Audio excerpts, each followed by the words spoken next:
it and tell me whether you understand what we are after. We have a DC voltage to provide this forward junction and a DC voltage to make sure this is reverse junction. KVL in loop 1, 5 is 200 I base plus V base emitter given to be 0.7 plus 2 times beta F plus 1 I base. Is that clear? I base plus I collector will then be beta F I base. Now, I'm not gonna talk about KVL in loop 2 now. Go continue and find the value of I base from this formulation. Is that clear?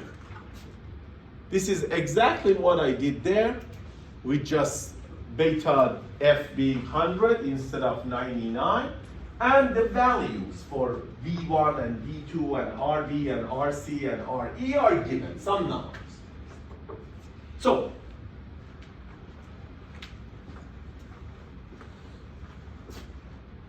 we use I collector equal 100 I base, we put it here, and we find this is going to be 101 I base times 2 will be 202 plus 200 is going to be 402 I base. This is 5, this is 0.7. When you subtract, it is 4.3. Therefore, I base is 4.3 over 402, which is this value.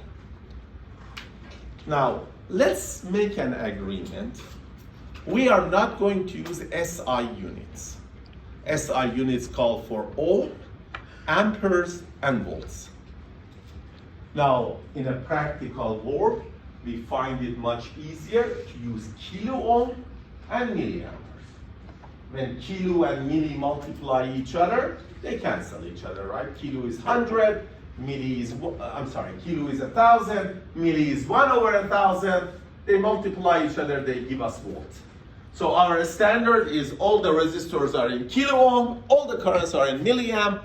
That's a standard in electronics. You don't have a transistor that you bias it at 2 amperes, unless it is like a high power operation or something. Yes? 400 volts, wouldn't that be 10.7 milliamps? Pardon? Wouldn't that be 10.7 milliamps? Like No. add This is 4 volt divided by 402 kilo ohm. No worries. Now let's go through the KVL in loop 2. KVL in loop 2 will tell me that 10 volt is equal to 3 IC plus VCE plus 2 I emitter, which is I base plus I collector. You have I base, you have I collector, you put the numbers in, and when you put the numbers in, you can calculate the collector emitter, 4.63. So I identify Q point with I collector and V collector emitter. That's how we identify the Q point of a BJT. In the parentheses, I write I collector equal a number and V collector emitter equal a number. Now, if I want to make sure that my active region assumption is correct, V collector base or V base collector doesn't matter, I calculate it. V collector base is V collector emitter minus V base emitter. This is 4.63, this is 0.7, so V collector base is 3.93. Collector is 3.93 volts higher than base. This is a reverse bias PN junction, right? Because N side has a higher voltage than the P side. That means our assumption was correct, that collector base is reverse bias. Yes? Shouldn't that Q point, shouldn't the X value be the voltage and the current be the Y value? No. That's how it's usually identified. I know where you are getting at. You're saying that the curves is V over I. Yeah. No, it's just usually the two numbers are given. So whenever we are working in this real, we don't consider the IV characteristics at all. Now, as long as you give me the two numbers in this course, I am okay, wherever you show it. Even if you don't show Q parentheses, it's okay. Just give me the two numbers. Was that clear? Now, even though this circuit is a straightforward, it has an engineering problem. I want you to think about a problem that this circuit has and tell me for 1 point. What is the bothersome aspect of this circuit?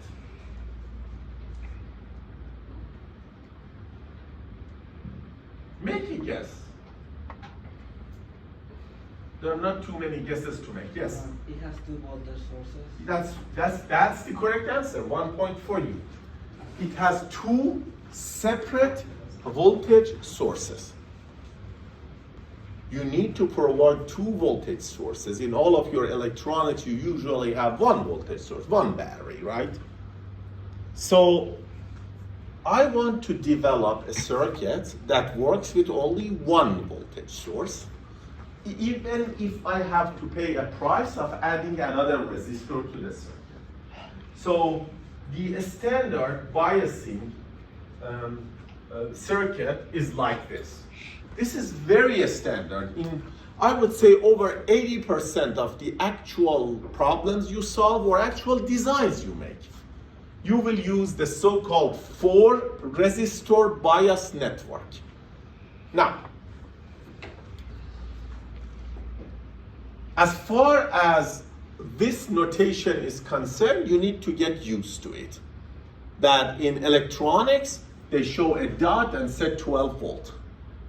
And they show a point that it is ground.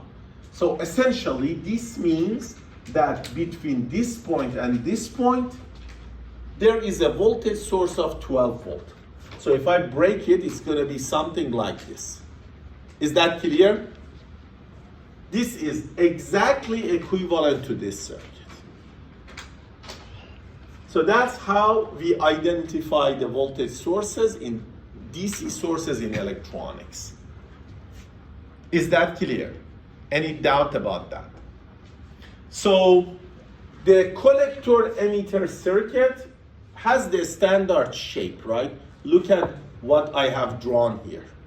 A voltage source, a resistor in the collector, a resistor in the emitter. The base emitter circuit does not have the standard form. So that's why I need to convert this into a standard form.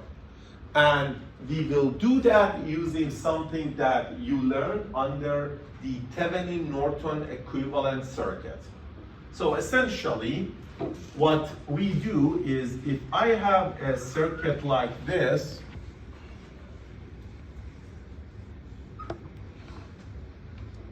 and I look at it from here,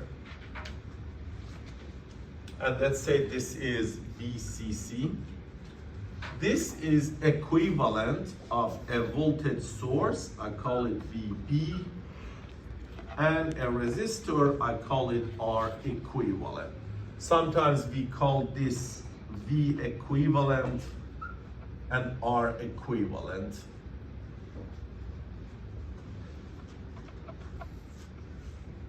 Let's call this R1 and R2.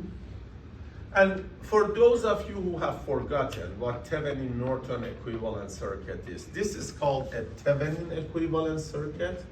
So when you look at 2 points and you don't know what is on the right-hand side of it, you can effectively model it as a source and as an impedance. If there is no capacitor or inductor, effectively, when you look at here, you will see a source and a resistor. In Norton equivalent circuit, you usually do it this way. This is the Norton equivalent circuit. The same thing is REQ, and this is REQ, something like this. This is called Norton, this is called Thevenin. Now, I don't test you on Thevenin Norton as long as you can use the formula. So essentially, this voltage, the equivalent, is found by assuming that this point is open circuit, and see how much voltage drops across this resistor. This is a voltage divider, and V equivalent is R2 over R1 plus R2 VCC. And for Thevenin equivalent resistor, you will let all the voltage sources to go to 0, essentially short circuit this, and find the equivalent resistance, which is going to be R2 parallel with R1 when this voltage source ground becomes 0. So R equivalent is equal to R1 parallel with R2, which is R1 R2 divided by R1 plus R2. I gave you the reasoning. Whether you like it or not, you can always use the formula. So when you see a circuit like this, you will just convert it automatically to this, which is V equivalent and R equivalent.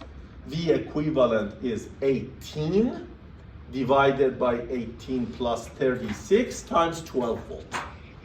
R equivalent is 36 parallel with 18, which is the product of them divided by their sum. Are we together? Now, the reason I prefer this is that because now I only need a one voltage source, a DC voltage source to do the biasing. And then I can select R1 and R2 so I can get any voltage that I want. And any resistance that I want, right? It's two unknowns and two variables. Is that clear?